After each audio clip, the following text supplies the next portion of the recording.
Hello student, good morning, आदाब, नमस्कार, सत श्री अकाल, बड़ों को पैर बना, छोटों को हेलो। तो करता हूँ आप सब बड़े होंगे, मेरी तरफ बड़े ही रहना। तो आज की वीडियो की शुरुआत होती है हमारे इस प्यारे से यूट्यूब चैनल जिसका नाम है एससी सिद्धार्थ। तो मेरा नाम निवेश कुमार सिद्धार्थ और आप इस यूट्यूब चैनल पर जुड़े हुए हैं एससी सिद्धार्थ पर।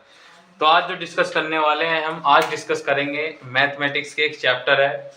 जो भी विद्यार्थी हमारे 9th और 10th में हैं, तो आज हम उन विद्यार्थियों के लिए कॉन्सेप्ट बेसिस पे एक चैप्टर लेके आए हैं 9th क्लास का, जिसका नाम है नंबर सिस्टम। तो आज हम नंबर सिस्टम को डिस्कस करेंगे कि नंबर सिस्टम होता क्या है। तो देखिए, यहाँ पर सबसे पहली चीज आती है यहाँ पर नंबर सिस्टम।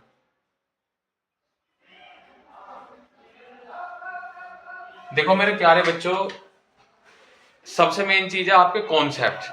अगर कॉन्सेप्ट क्लियर है तो क्वेश्चंस आप करते चले जाओगे एकदम बेस्ट तरीके से। अगर आपके कॉन्सेप्ट क्लियर नहीं है तो क्वेश्चन आप पर बिल्कुल नहीं हो पाएंगे। तो सबसे मेन चीज है कॉन्सेप्ट। अगर आप कॉन्सेप्ट समझोगे तभी आप आगे बढ़ सकते हो और तभी आप क्वेश्चंस को सोल्व कर सकते हो। तो मेन चीज यही है। तो अब सपोज एक एग्जांपल के तौर पर मैं कह सकता हूँ कि घर पे आप खाना खाते हो। तो जब आप खाना खाते हो, अगर खाने में नमक नहीं है, सब्जी में नमक डालना भूल गई है मम्मी ने, आज रह नहीं दिया, तो क्या आपको सब्जी में टेस्ट आएगा? उसी तरीके से जब तक आपको कॉन्सेप्ट क्लियर नहीं है तो क्वेश्चन भी आप बिल्कुल नहीं कर पाओगे। तो वही अब यहाँ पर जो डिस्कस करेंगे हम, हमारे जो भी विद्यार्थी सीबीएसई वाले हैं, चाहे हमारे यूपी बोर्ड वाले हों, चाहे कोई से भी हों, सबके लिए कॉन्सेप्ट एक ही रहता है नंबर सिस्टम का। तो ऐसा नहीं है कि अलग अलग चलता है। तो यहाँ पर हम डिस्कस करेंगे हिंदी और इंग्लिश में, दोनों में डिस्कस करेंगे। तो यहाँ पर नंबर सिस्टम को कहते हैं बच्चे संख्या पद्धति। क्या कहते हैं? नंबर सिस्टम को हम कहते हैं संख्या पद्धति।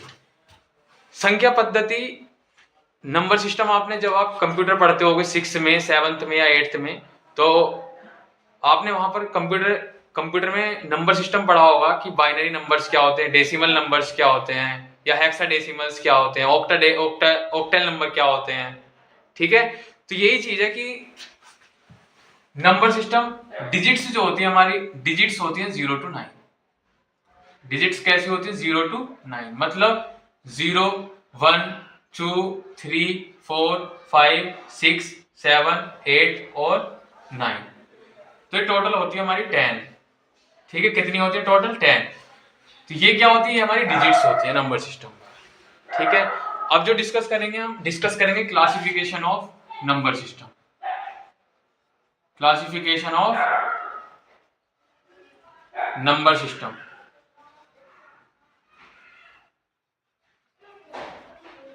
मतलब संख्या पद्धति का वर्गीकरण। संख्या पद्धति का वर्गीकरण। अब क्लासिफिकेशन ऑफ नंबर सिस्टम को हमने 3 टाइप्स में डिवाइड किया। नंबर 1, रियल नंबर सिस्टम या रियल नंबर हम कह सकते हैं। रियल नंबर होते हैं हमारे बेटे वास्तविक संख्या। क्या होती हैं? वास्तविक संख्या। दूसरी होती है हमारी इमेजिनरी नंबर। इमेजिनरी नंबर्स क्या होते हैं? इमेजिनरी नंबर होते हैं हमारे काल्पनिक संख्या। क्या होती है? काल्पनिक संख्या। और हमारी नेक्स्ट क्या होती है?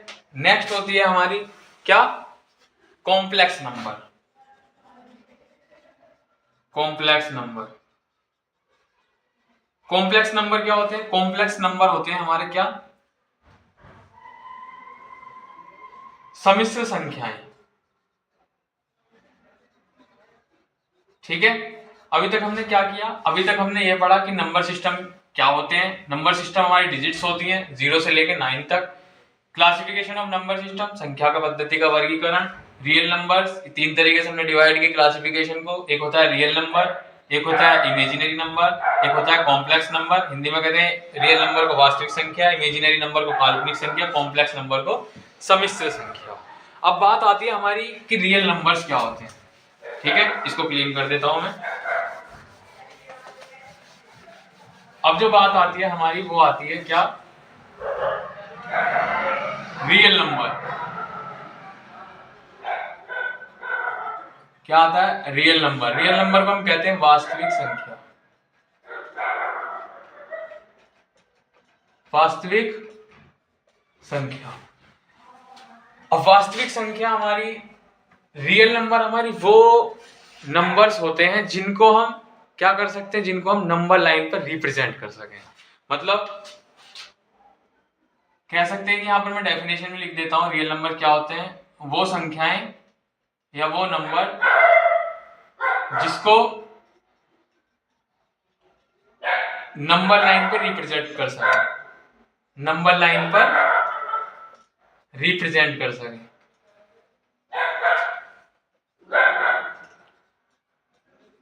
वो क्या होते हैं हमारे? उनको कहते हैं हम रियल नंबर। ठीक है। अब सपोज एग्जांपल के तौर पर समझो हमारे पास कोई लाइन है, यहां से हमने 0 से स्टार्ट किया, 1 2 3 4, ऐसे हमने -1 -2 -3 -4, यहाँ माइनस इन्फिनिटी पॉजिटिव इन्फिनिटी। ठीक है। ये क्या है हमारी? ये हमारी नेगेटिव वैल्यूज। ये क्या है हमारी? ये हमारी पॉजिटिव वैल्यूज। तो ये क्या होती है हमारी? ये होती है रियल नंबर्स। सिंपल डेफिनेशंस में, जिसको हम कह रहे हैं कि वो नंबर जिसको नंबर लाइन पर रिप्रेजेंट कर सकें, वो हमारी क्या होती हैं? वो होते हैं हमारे रियल नंबर्स। ठीक है। अब डिस्कस करने वाला हूं मैं यहां पर सेकंड चीज। अब दूसरी चीज क्या है? दूसरी चीज है बेटा यहां पर इमेजिनरी नंबर। अब इमेजिनरी नंबर्स क्या होते हैं? देखो इमेजिनरी नंबर,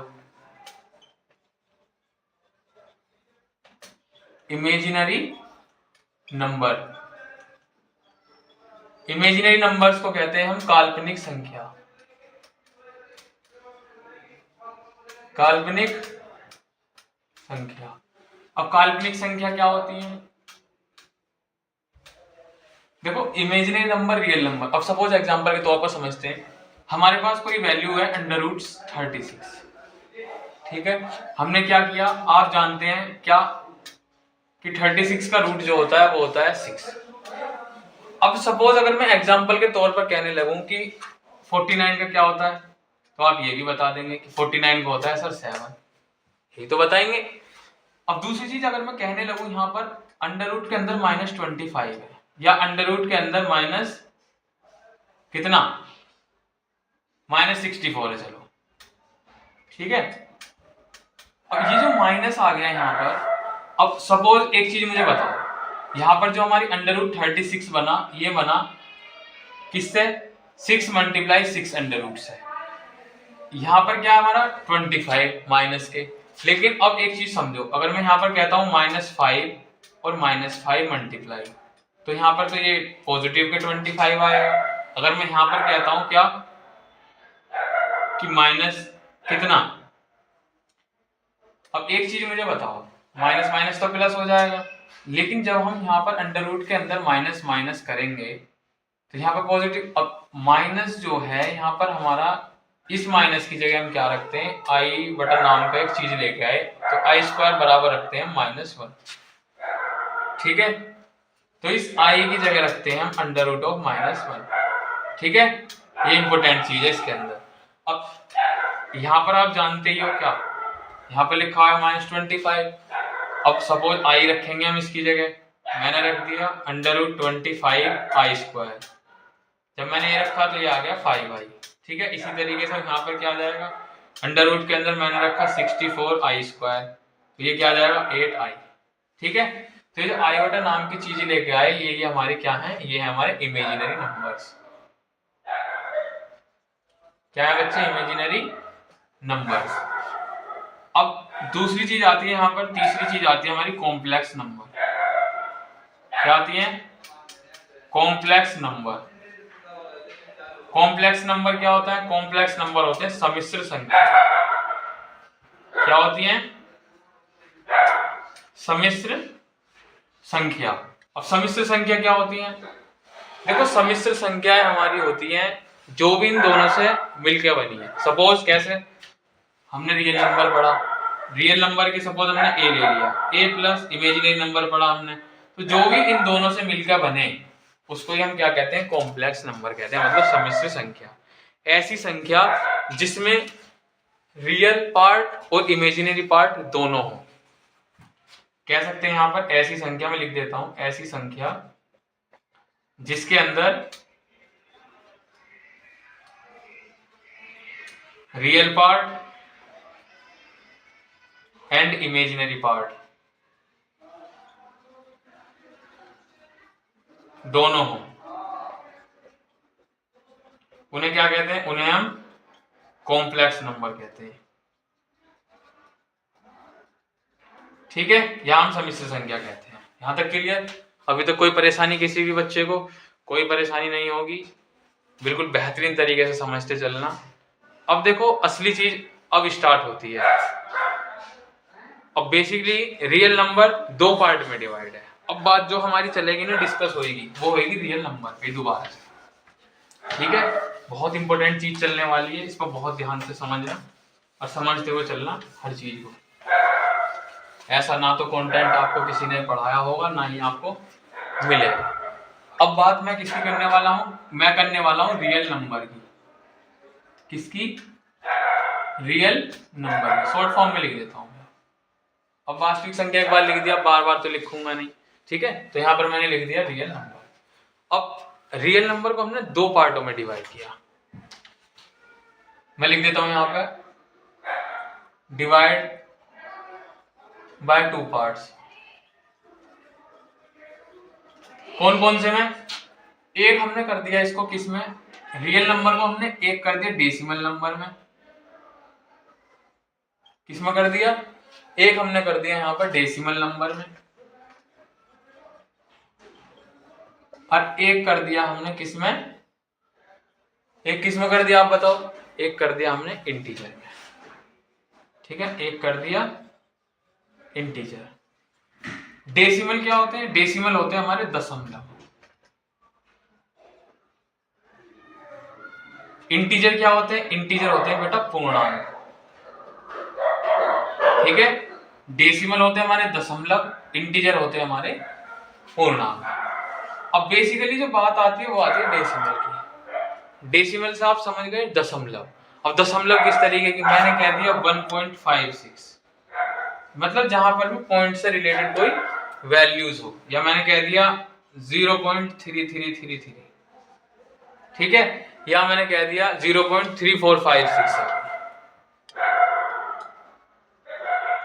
तो ये क्या है हमारे? ये हमारे डेसिमल में। ठीक है, अब हमने क्या किया? डेसिमल को भी तीन पार्टों में डिवाइड किया।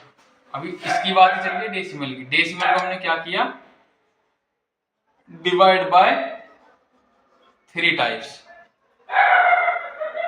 तीन पार्टों में डिवाइड किया डेसिमल। कौन कौन से में? एक किया टर्मिनेटिंग डेसिमल। नंबर 1 किया हमने टर्मिनेटिंग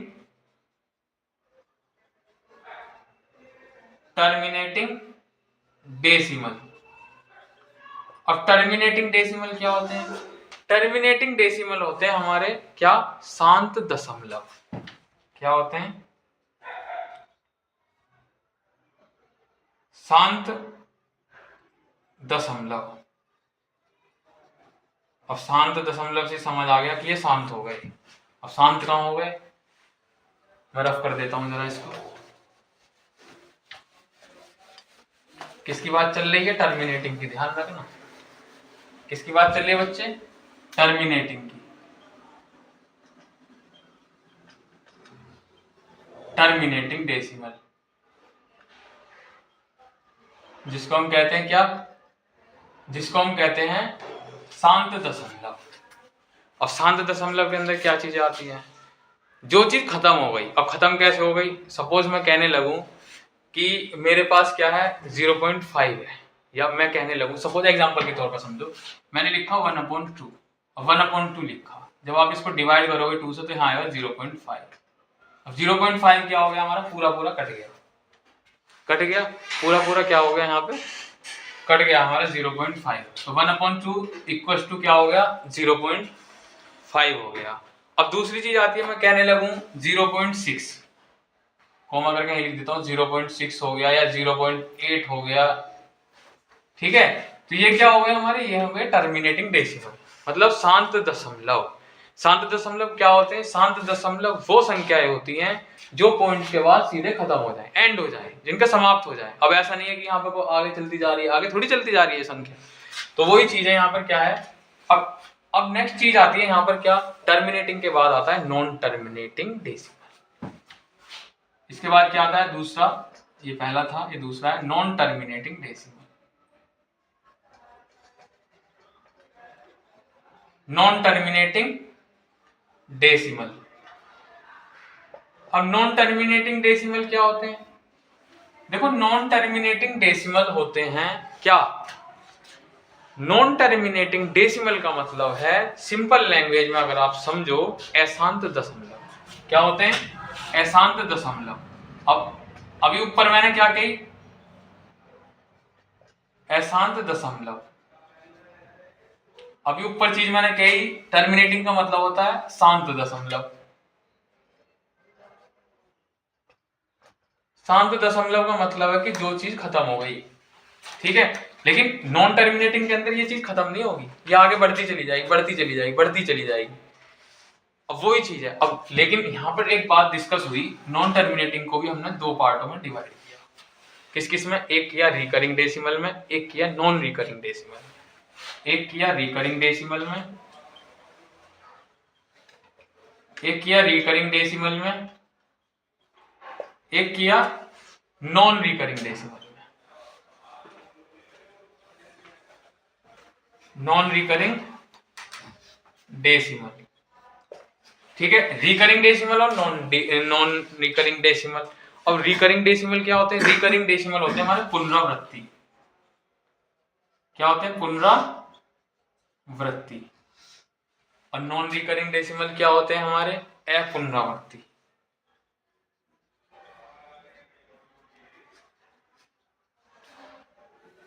ठीक है। अब दूसरी चीज यहां पर आती है कि पुनरावृत्ति क्या होते हैं और अनपुनरावृत्ति क्या होते हैं। अनपुनरावृत्ति लिखो यहाँ पे मैंने, पुनरावृत्ति लिख दिया, अनपुनरावृत्ति। और अनपुनरावृत्ति क्या होते हैं और पुनरावृत्ति क्या होते हैं? देखो अनपुनरावृत्ति का मतलब है कि सपोज मैंने यहाँ लिखा 1/9, अब 1/9 लिखा। अब आप जब इसको डिवाइड करोगे किससे, जब आप डिवाइड करोगे तो ये क्या आता चला जाएगा, ये आता चला जाएगा 0.333333, आगे बढ़ता चला जाएगा, रुकेगा ही। तो ये क्या हो गया हमारा, ये हो गया हमारा recurring decimal. Non recurring decimal में क्या होता है, जो भी हमारी अप्रोक्सीमेटली वैल्यूज होती हैं। अप्रोक्सीमेटली वैल्यूज कैसे, जैसे मैं कहने लगूं 22/7 है, ठीक है, या मैं कहने लगूं √2 है, या मैं कहने लगूं √3 है, तो ये क्या हो गई हमारी, ये हो गई नॉन रिकरिंग डेसिमल। मतलब जो भी हमारी अप्रोक्सीमेटली वैल्यूज हो। अब √2 की वैल्यू आप जानते हैं, √2 की वैल्यू क्या होती है 1.41, 1.414। तो ये क्या होती है, इसकी अप्रोक्सीमेटली वैल्यूज होती है। केवल हम इसको क्या करते हैं, क्वेश्चंस को सॉल्व करने के लिए यूज करते हैं, बाकी इसकी वैल्यूज थोड़ी होती है। अब जैसे मैं पाई की वैल्यू कहने लगूं, पाई की वैल्यू जो 22/7 होती है वो इसकी अप्रोक्सीमेटली वैल्यूज है, केवल हम क्वेश्चंस को सॉल्व करने के लिए यूज करते हैं, इसकी कोई वैल्यूज नहीं है, केवल क्वेश्चन के लिए सॉल्व करने के लिए हम 22/7 रखते हैं। इसी तरीके से रिकरिंग डेसिमल के अंदर क्या होता है, रिकरिंग डेसिमल के अंदर वो चीजें होती हैं जो हमारी कभी खत्म ना हो। खत्म कैसे, अगर मैंने यहाँ लिखा सपोज 2/3, अब 3 से अगर आप 2 को डिवाइड करोगे तो क्या आता चला जाएगा 0.20 हो गया, 3 6 18 फिर 20 हो गया, तो ये तो 666 0.666 ऐसे चला जाएगा, चलता ही चला जाएगा, आगे रुकेगा ही नहीं कभी। ठीक है, तो आज की क्लास को हम यहीं पर समाप्त करते हैं। कल हम डिस्कस करेंगे इससे आगे की बातें, रेशनल नंबर, इरेशनल नंबर, परिमेय संख्या, अपरिमेय संख्या। तो आपको कैसी लगी क्लास आज की बताना, और कॉन्सेप्ट्स को बिल्कुल बेहतरीन तरीके से समझते हुए चलना। आज की क्लास यहीं पर समाप्त करते हैं। Okay, bye bye. ज़्यादा बड़ी क्लास भी नहीं करनी है क्योंकि बहुत से स्टूडेंट नहीं देख पाते हैं, तो आज की क्लास को यहीं पर समाप्त करते हैं। Have a nice day, take care, next time, bye bye, have a good day.